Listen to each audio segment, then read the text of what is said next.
દાહોદની Thakor hospital ઉપર લાગ્યા ગંભીર આક્ષેપ। દાહોદની ઠાકોર હોસ્પિટલ ઉપર ગંભીર આક્ષેપ લગાવવામાં આવ્યા છે।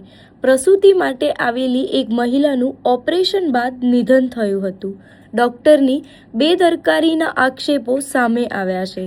પરિવારે હોસ્પિટલ સામે કાર્યવાહીની માંગ કરી છે।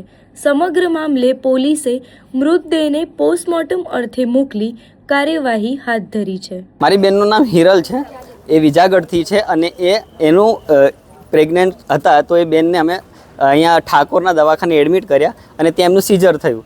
સીઝર થયા પછી કમ્પ્લીટ થઈ ગયા હતા થોડીક વાર માટે અને બહાર ડૉક્ટરે બી કીધું સારું છે એમ અને બહાર લાવ્યા અને પછી પાછું બ્લડિંગ ચાલુ થઈ ગયું અને લોહી ગંઠાઈ ગયું અંદર। એટલે ડૉક્ટરે ડાયરેક્ટ અમને એવું કીધું કે ભાઈ આ લોહી બ્લડિંગ ચાલુ થઈ ગયું, ફરીથી રીઓપરેશન કરવું પડશે એમનું, એના માટે તમને નાયકના હોસ્પિટલના દવાખાને લઈ જાય, મારો ભાઈનું જ દવાખાનું છે, તમને ત્યાં લઈ જઈએ એમ અને ડાયરેક્ટ એમને એમના ભાઈના દવાખાને લઈ ગયા છે। મારી બેનનું અમને કોઈ કીધું જ નથી કે મારી બેન ખરેખર જીવિત ત્યાં હતા કે નહીં।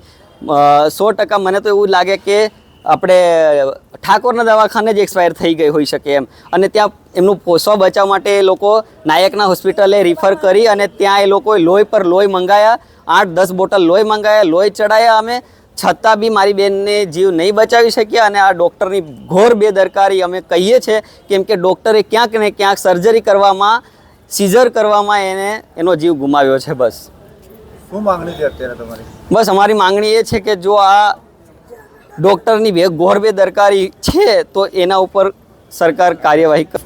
મને ઓકે હા ચેક કરી લે, સાહેબને બોલાવો એમ કીધા કે ચેક કરી લે ને એ તો થઈ જશે। મારી દીકરી મેં કળા કરી રહી, સાહેબ આવો તો ખરા કે એ તો થઈ જશે। બસ આ જ વાત। અને પેલો ઓક્સિજન બંધ થઈ જાય ને તો પેલા ફુગા ફુલાડી અને મેં જીવ ગાલે અને પછી ખૂન ચાલુ કરી દે। હા ચાલી રહ્યો, બાટલ ચાલી રહ્યો, એક બાટલ મેલે ને બીજો કાઢે, એક મેલે ને બીજો કાઢે, પણ એ બાટલ ચાલતા જ નહીં હોય, અંદર જ બધું જતું રહ્યું, બહાર નીચે જ આવે, કોઈ અંદરમાં જતું નથી। ઠેલા ટાંગેલા એના ઠેલામાં બધું બહાર આવતું રહ્યું અને હું ચાલુ કરે એ મારી દીકરીને બસાવો સાહેબ, મારી દીકરીને બસાવો સાહેબ, પણ કોઈ સાહેબ મનમાં લીધું નહીં અને એને ઠાકોરે જ મારી દીકરીને મારી અને નાયકમાં મોકલી।